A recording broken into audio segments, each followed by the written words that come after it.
بسم الله الرحمن الرحيم. الحمد لله رب العالمين، والصلاة والسلام على خير خلق الله محمد وعلى آله وأصحابه الكرام وتابعيهم بإحسان إلى يوم الدين. ربنا أرنا الحق حقا وارزقنا اتباعه، وأرنا الباطل باطلا وارزقنا اجتنابه. ربنا آتنا في الدنيا حسنة وفي الآخرة حسنة وقنا عذاب النار. ئیماندارانی بەڕێز و خۆشەویست، گوێگرانی بەڕێزی ڕادیۆی دەنگی ڕووناکی، سڵاو و میهرەبانی خوای پەروەردگار بەسەرتانەدا ببارێ. داواکارین لە ذاتی پاکی پەروەردگار ئەم بەرنامە و تاوی بەرنامەکانی تر لەم ڕادیۆ لێمان قبوڵکە.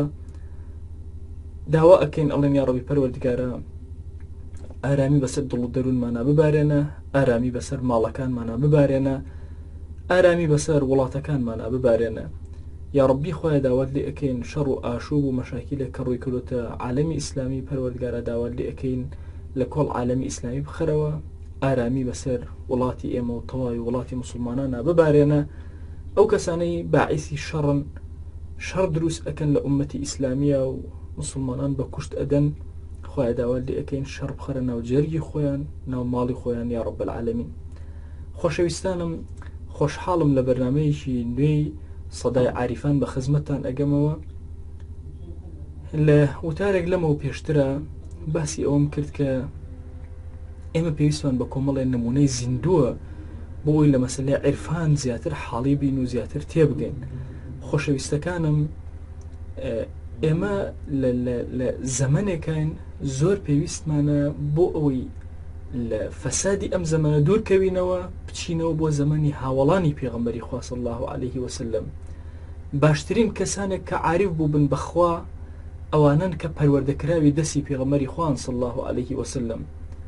مرۆڤی مسلمان ئەگەر لە سەرچاوەکانیەوە بابەتە چ مەعریفیەکان، چ فکریەکان، چ فقهیەکانی وەرگرێ، زیاتر و باشتر سوود ئەبینێ و نزیکتر ئەبێ لە پێغەمبەری خوا صلی الله عليه وسلم. ئەمەش بابەتێکی گرنگی وەکو بابەتی عیرفان کە زۆرێک لە فکرەکان هەن، مەجموعەیەک لە هێندەوە وەرێگرن، مەجموعەیە لە فورسەوە، مەجموعەیە لە تورکەوە، یعنی دوور کەوتونەتەوە لە ئەو فکرە جوانەی کە ئەصحابی پێغەمبەری خوا صلی الله عليه وسلم هەیان بوو، کە گەیشتبوونە ئاستێک کە ئاستی نزیکی با بڵێن فەنافیلا لە فکری تەسەووفە کە هەیە، بەڵام فەنافیلایەکی بێ ئاگانا لە واقع، فەنافیلایەک کە توانیان بەهۆی ئەو فەنایەوە زەوی زیندووکەنەوە، عیمرانی زەویکەن، لە قورئانەوە هەنگاویان نابەرەوە عیمران. ئەمانە کەسانێکی زۆر گەورن کە ئێمە سوودیان لێوەرئەگرین. یەکەمین کەس کە لە تاعەت و عەبدایەتەکەی سوودمان وەرگرت عەبدوڵڵای کوڕی زوبەیر بوو ڕەزا و ڕەحمەتی خوای لێبێ، کە زانیمان چ جۆرە عاریفێ بوو. و لە بەرنامەی پێشترا بۆم باسکردن کە چەند بە شێوازێک نوێژەکانی جێبەجێ کرد، تاعەتەکانی جێبەجێ کە ڕۆژووی چۆن لە کاتی گەرما ئەگرد. خۆشەویستانم، ئەمڕۆ ئەمەوێ لە خزمەتتانە باسی محامی فەقیرەکان کەم. ئەو کەسانی کە عاریفن وانییە ئاگایان لە فەقیر نەبێ، ئاگایان لە دنیا نەبێ، لە سوورجێکە لە کونجۆڕێکە بڵێن هەر خۆمان و زیکری خۆمان نەخێر. ئەصحابی ڕەسوڵ الله صلی الله عليه وسلم لەگەڵ ئەوە باشترین عاریف بوون و جوانترین عەبدایەتیان جێبەجێ کردووە، زۆر بە ئازایانەش خەمی فەقیر و فوقەڕایان خواردووە. و لەم ڕوانگەیەوە ئێمە ئەچینە خزمەت ئەو کەسەی کە پێوترێ محامی فەقیرەکان. ئەم کەسەی کە محامی فەقیرەکانە کێیە؟ ئێمە لە خزمەت حیاتەکەی ئەوەستین و لە دوای ناوبڕێک دێنەوە خزمەت. ئەو هاوڵە بەڕێزەی کە محامی فەقیرەکانە، ئەو هاوڵە بەڕێزەی کە محامی فەقیرەکانە و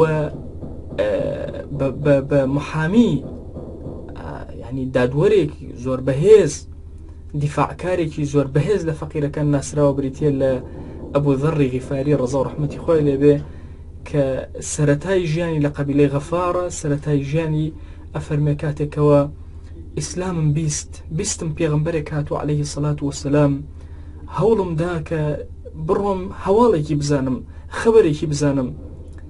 ڕۆشتمە ناو مەککەوە، پێشتر برای خۆم نار دڵم ئاوی نەخواردەوە، چووم دانیشتم هەتاوەکو ئیمامی عەلی لێەوە تێپەڕی. پێوتم ئایا ئەڵێ بێکەسی تۆ لەم شارە؟ بەڵێ بێکەسم لە تیرەی غیفارم. وتی دەی وەرە لەگەڵ منە. ئەڵێ کاتێک کە ڕۆشتم لەگەڵیە ڕۆژ یەکەم نانمان خوارد و نەموێرە بڵێم کە من هاتووم بۆ ئەوەی ئیسلام وەرگرم بێدەنگ بووم. ڕۆژی دووهەم بە هەمان شێواز ئیمامی عەلیم بینیەوە. ئیمامی عەلی بە هەمان شێواز فەرمووی ئەڵێ ماڵەکەی دوێنێت نازانی. ئەی ئیمام نازانم. ئەڵێ لەگەڵیا ڕۆشتمەوە وتی ئەڵێ تۆ بۆ ئیشێک هاتووی کارێکت هەیە. وتم ئەگەر وعدم بدەیتێ لای هیچ کەسێ باسی ناکەی کارێکی خۆمت پێ ئەڵێم. ئەڵێ وعدی دامێکە لای هیچ کەسێ باسی ناکەم. ئەڵێ پێم وت واللهی بیستومە کە کەسێک هاتووە بە ناوی محەممەد هاتووە ئەم کەسە ئیدعایەوەکە کە پێغەمبەرە ئەمەوێ ئەو ببینم. ئەڵێ ئەویش زەردەخەنەیەکی کرد فەرمووی بۆ شوێنێکی زۆر باش هاتووی شوێن منکەوە لەکوێ کەسێکم بینی هەستم کرد مڕاقەبەمان ئەکا من لا ئەدەم پێڵاوەکانم چاکەم تۆ بڕۆ هەتا دواتر پێتەگەمەوە. ئەڵێ بەم شێوازە تا چوینە ماڵی داری ئەرقەمی کوڕی ئەبیل ئەرقەم. ئەڵێ لەوێ پێغەمبەری خوام صلی الله عليه وسلم بینی ئیمانم هێنا یا رسول الله بەچی ئەمرم پێ ئەکەی با بۆ جێبەجێکم چونکە ئەلێرە ئەڵێ هەستم بە ئاسوودەیی کرد دڵم ئارام بوو ئەوەی کە من بە دوایە ئەگەڕێم ئەمەیە کە لە زمانی ئەم پیاوە ئەیبیستم. ئەڵێ فەرمووی بڕۆ بۆ لای قەومەکەی خۆت لەوێ دعوە و بانگەوازکە هەتا وەکو ئەبیستی کە من سەرکەوتم ئینجا وەرە. ئەڵێ منیش وتم والله یا رسول الله صلی الله عليه وسلم ئەم شوێنە بەجێ نایهڵم هەتا وەکو ئیعلانی ئیسلامی خۆمی تیانەکەم. ئەڵێ چوومە ناو مشکینی قوڕیشەوە لە پەنای کەعبە هاوارم کرد أشهد أن لا إله إلا الله وأشهد أن محمد رسول الله. ئەڵێ مشکون هەسان لێیان دام زۆریان لێدام. ئەڵێ ها خەریب و ئەمردم لەو کاتە عەباسی کوڕی عەبدولمەطەلیب مامی پێغەمبەری خوا صلی الله عليه وسلم هات خۆی دا بەسەرما وتی هەی هاوار چی ئەکەن ئەمە لە تیرەی غەفارە هەچی تیجارەتانەوە لەوێ تێپەڕێ بۆ شام والله ئەم پیاوە ئەگەر بمرێ تیرەی غەفار لێتان قبول ناکەن تیجارەتتان زەرەر ئەکا. ئەڵێ یەکسەر دەستیان لێ هەڵگرتم منیش زۆر ماندوو ناڕەحەت لەگەڵ عەباسا ڕۆشتم و بەیانی هاتمەوە بە هەمان شێواز هاوارم کرد شایەتمانم دا بە گوێیانە جارێکتر لێیان دامە و بە هەمان شێواز عەباس فریام کەوتەوە. اینجا ڕۆشتمەوە هەتا پێغەمبەری خوا صلی الله عليه وسلم بیستم کە سەرکەوتنی بەدەستێناوە هاتوۆتە مەدینە. قسەکەم بیر کەوتەوە چوون بۆ خزمەتی ئەبوو ذەڕی غیفاری پێغەمبەری خوا صلی الله عليه وسلم بە دەموچاوەکانە خەڵکی زۆر ئەناسیەوە. کۆمەڵێ خاڵی ورد لە نێوچەوانی ئەبوو ذەڕ هەبوو وشەی ذەڕیش بە معنای مێرولە دێت. پێغەمبەری خوا صلی الله عليه وسلم ئەم نیشانەی دەموچاوی مێرولە باوکی مێرولە لە دەموچاوی ئەبوو ذەڕان و لە زەینی خۆیان دای نابوو تاوەکو کەی بیبینێتەوە کە بینیەوە ئاوتی ئەبا نەملە دەستی کرد بە پێکەنی وتی یا رسول الله صلی الله عليه وسلم ئەبا نەملە نیم من ئەبا ذەڕم. پێغەمبەری خوا صلی الله عليه وسلم لە باوەشی کرد تەحیەیەکی زۆر مبارەکی کرد. اینجا پێغەمبەری خوا صلی الله عليه وسلم فەرمووی لەسەر زەوی و لە ئاسمانەکانە هیچ کەسێک نییە کە بەوەفاتر بێ و زۆر صادقتر بێ لە ئەبوو ذەڕی غیفاری ڕەزا و ڕەحمەتی خوای لێ بێ کە ئیمامی ترمیذی و ئیمامی ابن ماجە و حەدیثە و فەرمایشتیان ڕیوایەت کردووە. کەسێک لەو کەسانەی کە ئینسان زۆهدی لێ وەرگرێت چونکە لە باسی عاریفانە ئێمە هەمیشە مەسەلەی زۆهدیەتە پێشەوە. کەسێک لەوانەی کە ئێمە سوود لە تەواضعی وەربگرین بریتە لە ئەبوو ذەڕی غیفاری. ئەبوو ذەڕ خۆشەویستێکی زۆر گەورەی لە دڵی پێغەمبەری خوا صلی الله عليه وسلم داگیر کرده بوو و رسول الله صلی الله عليه وسلم زۆری خۆشەویست و فتاوای زۆر قورسی هەبوو. یەکێک لە فتاواکانی ئەی فەرموو هەر شتێکت ئەمڕۆ هەبوو نابێ بیهێڵیتەوە بەیانی هەموو ئێوارێ ئەبێ هەرچی شتە بیبەخشی چونکە تۆ نازانی بۆ بەیانی ئەمێنی یا نامێنی. ئەم فتاوای وا توند بوو ئیمامی عومەر دووری خستەوە. ئەو بوو ئەبوو ذەڕ ڕەزا و ڕەحمەتی خوای لێ بێ کە یەکێکە لە عاریفە گەورەکان لە غەزوەی تەبووکە یەکێک بوو لەو کەسانەی کە دوا کەوت کە لە غەزوەکە دوا کەوت پێغەمبەری خوا صلی الله عليه وسلم سەیری ئەکرد بزانێت کێ نەهاتووە کێن ئەو منافقانەی کە نەهاتوون. ئەبوو ذەڕ وڵاخێکی پێ بوو وڵاخەکە ماندوو بوو شەکەت بوو وڵاخەکە کەوت ئیتر توانای ڕۆشتنی نەما بارەکەی دا بە کۆڵی خۆیەوە بە تاقی تەنها بە ڕێگایە ئەڕۆشت لە دوورەوە وتیان یا رسول الله صلی الله عليه وسلم وا کەسێکی تر دەرکەوت لە دوورەوە ئەی بینین تارمایەک هات وتي كن أبا ذر. أبا ذر بە ئەڵێ کە هات نزیک بوو ئەسحاب دەستیان کرد بە پێکەنین وتیان یا رسول الله صلى الله عليه وسلم أبا ذر. کە ئەبا ذر هات فەرمووی پێغەمبەری خوا صلى الله عليه وسلم رحم الله أبا ذر، رحمتي خوا لأبو ذر بێ، يمشي وحده ويموت وحده ويبعث وحده. رحمتي خوا لأبو ذر بێ، بەتاقی تەنها ئەڕوا، بەتاقی تەنها ئەمرێ، بەتاقی تەنها زیندوو ئەبێتەوە. ئەڵێ دواتر لە کۆتایەکانی ژیانە هەمیشە ئەیوت ئەگەر من مردم ئەبێ کەسێ نوێژم لەسەرکە و کەسێ بمنێژە کە هیچ مەسئولیەتێ لە گردنیان نەبێت، چونکە مەسئولیەت زۆر قورسە لە قیامەتە. یەکە لە عاریفەکان زۆر لە مەسئولیەت ئەترسێ. ئەفەرمێ کە ئیمامی عومەر دووری خستەوە لەبەر فەتاوەکانی لە شوێنێک بەخۆی و خێزانی بەتەنها ژیانیان بەسەر ئەبرد. دوای ئیمامی عومەریش بە هیچ شێوازێک ئەمان نەگەڕانەوە ناو خەڵک، وتیان مادام ئەو ئیمامە گەورە ئێمەی لەم شوێنەدانەوە هەر لەم شوێنە ئەبین بەگوێ ئەەکەین. ئەوە بوو خێزانی ئەگێڕێتەوە، ئەڵێ زۆر ناڕەحەت بووین، وەزعمان زۆر ناڕەحەت بوو کاتێکمان زانی کە ئەبوو ذەر ڕەزا و ڕەحمەتی خوای لێبێ لە ناڕەحەتیە خەریکە ئیتر کۆتایی بە ژیانیەت. ئەڵێ هیچ کەسێکم شک نەئەبێت، خۆم بووم غوڵامێکمان لەگەڵا بوو لەگەڵ ئەبوو ذەر. ئەڵێ هەستم کرد زۆر ناڕەحەتە، ئەڵێ دەستم کرد بە گریان، وتم لەم سەحرایە ئێمە چی بکەین؟ ئێمە ناگەینە هیچ شوێنێک. ئەڵێ دەستی کرد بە پێکەنین، فەرمووی هیچ مەگری، ئێمە سێ کەس بووین لە خزمەت پێغەمبەری خوا صلی الله عليه وسلم دانیشتە بووین. فەرمووی یەکێک لەم سیانەتان لە سەحرایەکە ئەمرێت، زۆر دوور لە هەموو شتێک و لە خەڵک، بەڵام خوا جەل جەلالوه کۆمەڵێ موئمینی صادق ئەنێرێ، ئەمانە ئەیشۆن ئەم کەسە و کفنی ئەکەن. ئەڵێ ئەو دوو کەسە هەردووکیان مردوون و ئێستا من ماوم، دڵنیا بن کە لێرە خوا پەکمان ناخە، بڕۆن سیرکەن بزانن کەسێک نابینن. ئەڵێ کاتێک کە بینیمان سێرەکەن جەماعەتێک لە کوفەوە وردە وردەوا بەرەو ئەوێ دێن ئەیانێ بچن بۆ حاج. ئەڵێ هاوارم لێکردن خێزانی هاتنە پێشەوە، مەجموعەیە کەسی دەموچاو جوان هاتن بۆ لای ئەبا ذەر. ئەڵێ ئەبا ذەر پێوتن ئێوە کێن؟ وتیان ئەمە عەبدوڵڵای کوڕی عومەرە، لەگەڵمانە ئەچین بۆ حەج. دڵی زۆر ئارام بوو، وتی عەبدوڵڵای کوڕی عومەر زۆر باشە، چونکە لە ژیانە هیچ مەسئولیەتێکی وەرنەگرتووە. ئەی عەبدوڵڵا ئەگەر مردم تۆ بمشۆ، تۆ نوێژم لەسەرکە، چونکە هیچ مەسئولیەتێ لە گردنی تۆیان نییە. ئەفەرمێ وتی دێ ئیتر ئێوە من بەجێ بێڵن تۆزێک با بە تەنها بمێنمەوە، هەندێ ئەذکار و عیباداتی تایبەتی خۆم هەیە. ئیبن عومەر و ئەو ئەسحابانەی کە لەگەڵیان و ئەو هاوڵا بەڕێزانەی کە لەگەڵ ئیبن عومەران دوور ئەکەونەوە.